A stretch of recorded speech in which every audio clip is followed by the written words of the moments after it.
நாங்க அது கிட்டத்தட்ட அது கடந்து போயிட்டாங்க. நாங்க அவரை பத்தி நாங்க பேசுறதுக்கு எனக்கு இன்ஃபேக்ட் என்ன திறந்தாழ்த்திக்கல விரும்பவில்லை. நாங்களே என்ன சொல்லியிருக்கோம், அது கடந்து செல்வோம் சொல்லியிருக்கோம். அடுத்து செப்டம்பர் 15 எங்களுடைய மாநாடு தமிழ்நாடே திரும்பி பார்க்கிற அளவுக்கு திருச்சியில நாங்க மிகப்பெரிய ஒரு மாநாடு நடத்த போறோம். நாங்க அதுக்குண்டான ஏற்பாடுகள் அடுத்து நீங்க உங்களுக்கே தெரியும், அடுத்த ஆண்டு சட்டமன்ற தேர்தல் வருது. இயக்கத்துடைய அந்த கட்டமைப்பை வலுப்படுத்துறதுக்கு சொன்னாங்க. அந்த முயற்சியில தான் ஈடுபடுன்னு சொல்லி எல்லாருக்கும் நாங்க சொல்லியிருக்கோம்.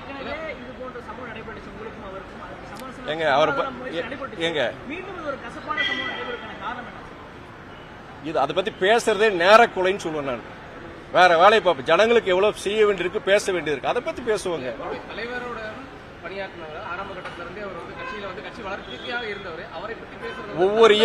ஒவ்வொரு இயக்கத்திலும் மதிமுக மாத்திரம் கிடையாது, அதிமுக, திமுக, பாஜக, காங்கிரஸ் எல்லா இயக்கத்திலையும் ஒரு காலகட்டத்தில் கருத்து வேறுபாடுகள் ஏற்பட்டு அந்த இயக்கத்தை விட்டு வெளியே செல்பவர்கள் உண்டு. அதற்கு பல்வேறு குற்றச்சாட்டுகள் வைப்பாங்க. அது போன்றதா இந்த நபருடைய குற்றச்சாட்டு.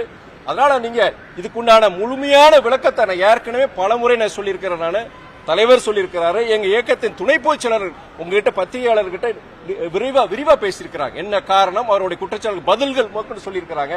அதனால கடந்து போனதான் சொல்றாங்க. சொல்லவே இல்லைன்னா நீங்க கேட்கலாம். நீங்க நானே பலமுறை சொல்லியிருக்கிறேன், விரிவா பேசியிருக்கேன். உங்க புதிய தலைமுறை கிட்டத்தட்ட 1.5 மணி நேரம் பேட்டி கொடுத்தா அதுல 27 நிமிஷம் போட்டிருந்தாங்க. அதை நான் விளக்கத்தை கொடுத்திருக்கிறேன். எங்க இயக்கத்துடைய துணை பொதுச் செயலாளர்கள் எல்லாரும் அதுக்குண்டான விளக்கத்தை கொடுத்திருக்கிறாங்க. அதனால தயவு செய்து கடந்து செல்வோம். எல்லா இயக்கத்திலும் வர்றதா ஒரு காலகட்டத்தில் கருத்து வேறுபாடு வரும், மறுபடியும் வெளியே போனவங்க உள்ள வரதுக்கு வாய்ப்புகள் இருக்கு. கடந்து செல்வோம்.